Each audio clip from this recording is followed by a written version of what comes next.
Memangnya penting ya punya target? Kenapa nggak jalani dan nikmati aja apa yang terjadi? Toh kita nggak bisa menuhankan rencana. Hai, Assalamualaikum semuanya. Di video Ada Apa kali ini kita bakal ngebahas tentang target. Ini adalah salah satu pertanyaan yang paling sering masuk ke DM Instagram saat membuka sesi Q&A. Memangnya penting ya share punya target? Udah males share punya target, nanti malah nggak sesuai ekspektasi. Kenapa kita harus punya target?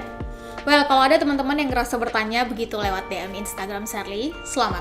Video ini dibuat untuk kalian. Akhir-akhir ini viral banget di sosial media narasi yang menyebutkan bahwa usia 30 tahun harus punya 1M, atau usia 25 tahun harus punya A, B, dan C. Apalagi dengan adanya teknologi digital yang makin membuat kita mudah banget ngelihat pencapaian hidup orang lain dan menjadikan itu sebagai standar sukses kita. Dan akhirnya target orang kita ambil dan kita copy paste dalam hidup kita tanpa kita mau melihat sebenarnya potensi kita apa, kenapa target itu menjadi penting bagi kita, dan bagaimana cara mencapainya, dan seterusnya. Alih-alih kita bisa mencapainya, kita malah burn out dan merasa bahwa memiliki target itu justru nggak penting, karena akan membuat kita jadi stres sendiri. Di satu sisi pola pikir kayak begini ada benarnya, tapi di sisi lain Sherly jauh lebih meyakini bahwa target itu penting untuk ngedrive aktivitas dan keputusan-keputusan kita. Target itu yang membedakan mana orang produktif dan mana orang yang sibuk. Dan target itu yang justru membuat kita bertumbuh setiap harinya. Sherly sangat mewajarkan kalau orang tua kita sering mengatakan, dengan target hidup jauh lebih terarah. Karena kita jadi tahu nih tahapan-tahapan yang harus kita lewati, kita jadi fokus. Bukan hanya pada hasil, namun juga mau melewati secara konsisten dalam berproses. Karena memulai sesuatu itu boleh jadi gampang bagi sebagian orang. Namun yang justru sulit adalah konsistennya. Nah, bicara soal ini, saya jadi ingat quotes terkenal dari Michelle Porter yang mengatakan kurang lebih, if a strategy meets a goal, it's working. If a strategy meets a target, it's a success. Dengan kata lain, ternyata punya target itu berkorelasi kuat dengan kesuksesan. Karena definisi terkecil sukses itu adalah saat kita berpindah dari satu titik ke titik lainnya yang itu mendekati target atau goal kita. Artinya, siapapun kita yang mengklaim bahwa diri kita ingin sukses dalam konteks apapun, having a target is a must. Memiliki target itu adalah sebuah keharusan. Nah, namun target itu kan nggak bisa disamakan ya antara satu orang dengan orang lain. Everyone has their own target. Setiap orang punya targetnya masing-masing. Sehingga kadang target yang kita tetapkan belum tentu cocok dengan orang lain. Dan begitu juga sebaliknya. Untuk itu, di chapter selanjutnya kita akan bahas tentang kenapa dan bagaimana nih cara kita menetapkan target. Jangan sampai kita membuat target yang sebetulnya itu nggak masuk akal, merugikan diri kita sendiri, bahkan target kita cenderung didikte oleh orang lain. Karena kita cenderung ikut-ikutan dengan target orang. Untuk teman-teman yang merasa relate, pastikan video ini ditonton sampai habis ya. Setidaknya ada 3 alasan kenapa kita harus punya target, teman-teman. Alasan yang pertama adalah say no to shiny object syndrome. Sebagaimana manusia biasanya, kita tentu punya ketertarikan untuk mendapatkan sesuatu yang besar, sedang digemari oleh banyak orang dan sejenisnya. Misalnya ada tren mengumpulkan pundi-pundi kekayaan melalui trading. Mungkin banyak yang tergiur untuk mengikutinya. Atau misalnya kita terobsesi nih, masuk ke perguruan tinggi utama dunia. Padahal mungkin letak kebahagiaan hidup kita bukan di sana. Nah, yang kayak begini yang disebut sebagai fenomena shiny object syndrome, di mana kita cenderung fokus untuk mencapai hal-hal besar yang kita sebetulnya nggak tahu apakah itu sebenarnya yang kita butuhkan atau enggak. Dan menurut Sherly, saat kita udah terkena sindrom ini, maka arah hidup kita akan gampang sekali berubah. Karena salah satu kunci dalam meraih keberhasilan adalah konsistensi untuk berjuang di jalur yang sama. Sepakat ya? Karenanya, having a target is an important thing. Memiliki target itu adalah sesuatu yang penting. Setidaknya ini menurut Sherly. Karena dengan punya target, kita jauh lebih bisa fokus. Mau pakai jalan yang mana, mau melakukan apa, dan kita jadi tahu mana yang penting untuk kita kejar dan mana yang sebetulnya kurang penting. Alasan kedua, kenapa punya target itu penting adalah we could take action properly. Bagi Sherly pribadi, Target berlaku layaknya guide atau panduan untuk kita semua melangkah. Nah, ini alasan kenapa Sherly mengajak teman-teman untuk selalu punya target dalam hal apapun. Karena sadar atau enggak, saat kita menargetkan sesuatu, maka kita akan terdorong untuk berjalan sesuai dengan alur untuk mencapai target tersebut. Misalnya, beberapa tahun yang lalu, Sherly punya target untuk melanjutkan kuliah ke luar negeri. Nah, target ini bikin langkah Sherly jauh lebih tertata. Misalnya, pertama, Sherly harus belajar bahasa Inggris terlebih dahulu. Mencari teman-teman yang punya target dan tujuan yang sama, punya mentor, dan seterusnya. Akhirnya, Sherly jadi nggak terlalu peduli tuh dengan hal-hal di luar yang mungkin kurang sesuai dengan target Sherly. Fokus pun akhirnya terbentuk. Jadi menurut Sherly, kalau teman-teman mau langkah ke depannya itu teratur, jelas, terukur, maka teman-teman perlu punya target.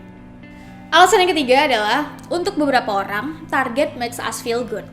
Teman-teman, ternyata banyak yang menganggap bahwa punya target itu bikin kita ambisius, tertekan, dan merasa hidupnya nggak bebas. Well, to be honest, Sherly dulu pernah beranggapan seperti itu. Sherly menganggap bahwa punya target itu ngebuat Sherly produktif, terus sampai lupa dengan konsep let it flow. Untuk hal-hal tertentu ya. Namun setelah Sherly cari tahu, Sherly belajar lagi, ternyata saat kita bisa menyeting target dengan tepat dan sehat, dua hal ini menjadi penting, maka hal tadi nggak akan terjadi.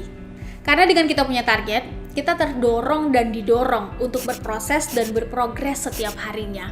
Sadar atau enggak, ini akan bikin kita aktif untuk berpikir, aktif untuk bekerja, aktif untuk bergerak, aktif untuk melakukan apa yang bisa kita lakukan guna mengejar goal dan target tadi. Yang semua itu ternyata bisa meningkatkan ketenangan dan kebahagiaan dalam hidup kita. Untuk itu wajar banget kalau orang bijak pernah bilang, saat kita tidak mendesain masa depan kita, maka jangan salahkan ketika orang lain yang mendesainkan masa depan kita. Nah, teman-teman, melalui video ini, Sherly dan tim mau berbagi tentang beberapa tips yang bisa kita pakai untuk nyeting target secara sehat. Tujuannya apa? Supaya kita nggak tertekan dengan target yang kita buat sendiri. Teman-teman, bagi Sherly, target adalah manifestasi dari harapan, dari mimpi, dan tujuan ke depannya. Karenanya, untuk menetapkan satu target, biasanya Sherly cari inspirasi terlebih dahulu. Inspirasi bisa didapat dari mana aja, dari apa yang kita tonton, dari apa yang kita baca, dari apa yang kita dengar. Namun setelah kita dapat inspirasi, kita tanyakan dulu ke diri sendiri. Kita inward looking, dig deeper. Kira-kira 10 tahun lagi, Sherly, teman-teman, kita akan jadi seperti apa ya? Kehidupan seperti apa yang Sherly dan kita inginkan? Atau rumusnya adalah gunakan what if. Artinya bagaimana kalau? Bagaimana kalau 5 tahun lagi Sherly bisa merdeka secara finansial? Atau bagaimana kalau dalam beberapa tahun ke depan Sherly udah lulus sekolah S3-nya misalnya? Menurut Sherly ini adalah bagian yang penting, gak bisa di skip. Karena akan menjadi kunci untuk unlock the potential. Kita nggak takut untuk bermimpi. Kalau bahkan bermimpi dan bercita-cita saja kita udah dibatasi, teman-teman bisa bayangkan apa jadinya Indonesia tanpa adanya segelintir anak muda kala itu yang berani bermimpi bahwa Indonesia merdeka. Nah, dalam prosesnya tentu harus ada yang diupayakan. Ada yang harus dieliminasi, ada yang harus diupayakan, dan ada yang harus dihapus. Namun setidaknya dengan kita punya target nih, kita jauh lebih bisa membedakan mana yang harus dilakukan dan mana yang hanya sekedar ingin dilakukan. Terkhusus untuk para perempuan, dengan punya target, minimal dengan smart goal setting, kita jadi bisa membedakan mana yang logika dan mana yang perasaan. Tips yang kedua adalah tulis. Tulis, teman-teman. Bahkan menurut Sherly, gak apa-apa kalau kita menulis hasil dari imajinasi atau pengandai-andaian tadi. Karena dari situ kita bisa langsung ngeplot mana target-target yang sesuai dengan kelompoknya. Misalnya target secara finansial, target secara relasi sosial, target pendidikan, target pekerjaan, dan seterusnya. Nah, Sherly pribadi menjadikan menulis ini akan memudahkan kita untuk menganalisa. Sebenarnya target ini penting nggak buat kita capai? Berapa lama waktu yang dibutuhkan? Alat ukurnya apa? Dan menulis bagi Sherly pribadi adalah salah satu bukti bahwa kita cukup serius dan mau berkomitmen dengan target-target tersebut. Well, setiap orang punya cara yang berbeda ya. Tapi ini adalah cara Sherly untuk melekatkan diri dengan tanggung jawab itu sendiri. Kita juga bisa langsung coret-coret di kertas itu mengenai apa impact-nya, pertimbangan-pertimbangannya, siapa saja yang perlu kita tanyai dan terlibat di dalamnya. Dengan kata lain teman-teman, kita bisa jadi nyeleksi nih target mana yang sebaiknya kita pertahankan dan mana yang bisa kita tunda terlebih dahulu.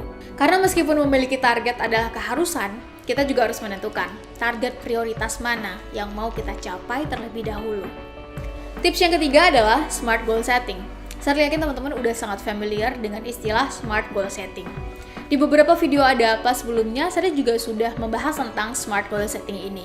Teruntuk teman-teman yang belum nonton videonya, teman-teman bisa tonton terlebih dahulu agar menemukan korelasi antara pembahasan video ini dan smart goal setting itu sendiri. Tapi secara cepat, smart goal setting ini adalah membatasi kita dan target kita. Sebagai manusia, ya otomatis kita bisa punya banyak mau, banyak ingin. Namun resources kita bisa jadi terbatas teman-teman. Harapannya tinggi, namun waktu kita sangat singkat. Nah, smart goal setting ini setidaknya akan membuat kita memiliki dua standar. Pertama terukur, kedua bisa dievaluasi agar terus lebih baik dalam proses eksekusinya. Tips yang keempat adalah having a strong why. Teman-teman sadar ataupun tidak, menetapkan target itu ternyata seperti candu.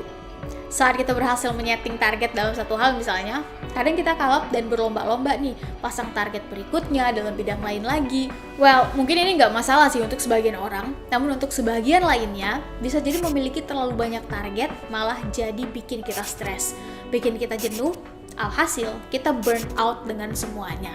Bukan nggak mungkin kita akan terjebak dalam toxic productivity. Nah, untuk itu, memastikan bahwa kita memiliki alasan yang kuat. Kenapa menetapkan target itu menjadi sesuatu yang penting untuk dicapai harus dilakukan di awal. Ini sering sebut sebagai motivasi atau fire in the belly. Nah, motivasi itu sendiri muncul dari dalam diri kita sendiri.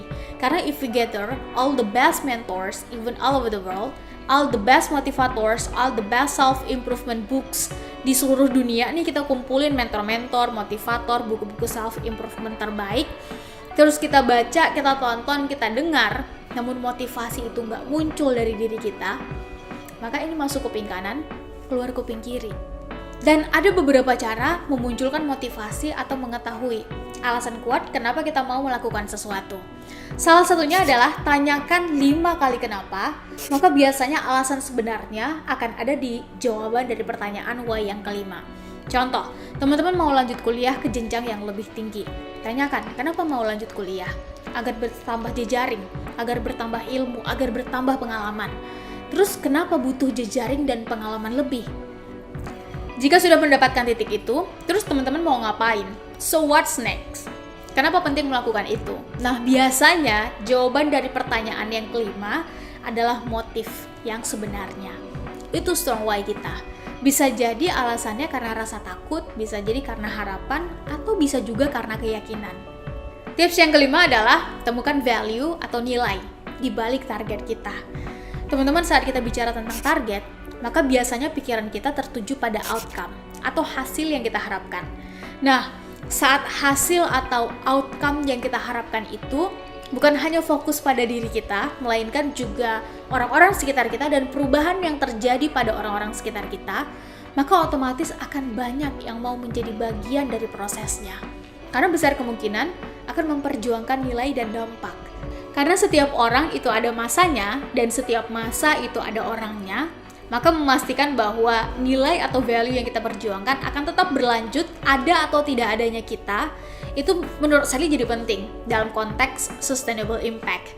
Dan kalau ada satu alasan kuat kenapa kita bisa berkolaborasi dengan banyak orang di tengah begitu banyaknya perbedaan yang kita miliki, jawabannya adalah persamaan nilai, persamaan tujuan. Untuk itu, saat kita melakukan atau membela sesuatu, yuk pastikan yang kita lakukan atau yang kita kejar itu adalah nilai, bukan sosok. Karena kalau sosok, itu tentu akan berganti. Sedangkan kalau bicara nilai, itu justru yang abadi. Nah, memastikan bahwa kita tahu value atau nilai apa yang sedang kita perjuangkan di balik target itu, menurut saya adalah penting. Karena itu yang akan membuat kita bisa lebih konsisten dalam menerjemahkan strategi dan hal-hal teknis lainnya. Gak gampang dipengaruhi dan gak gampang dikompori dengan isu, kondisi, maupun posisi tertentu. Nah, itu dia beberapa tips dari Sherly dan tim tentang bagaimana menetapkan target. Terima kasih sudah menonton video ini sampai habis. Dan tinggalin komen di kolom di bawah kira-kira selanjutnya kita bahas apa lagi ya, di video ada apa. Sampai bertemu di video selanjutnya. Assalamualaikum warahmatullahi wabarakatuh.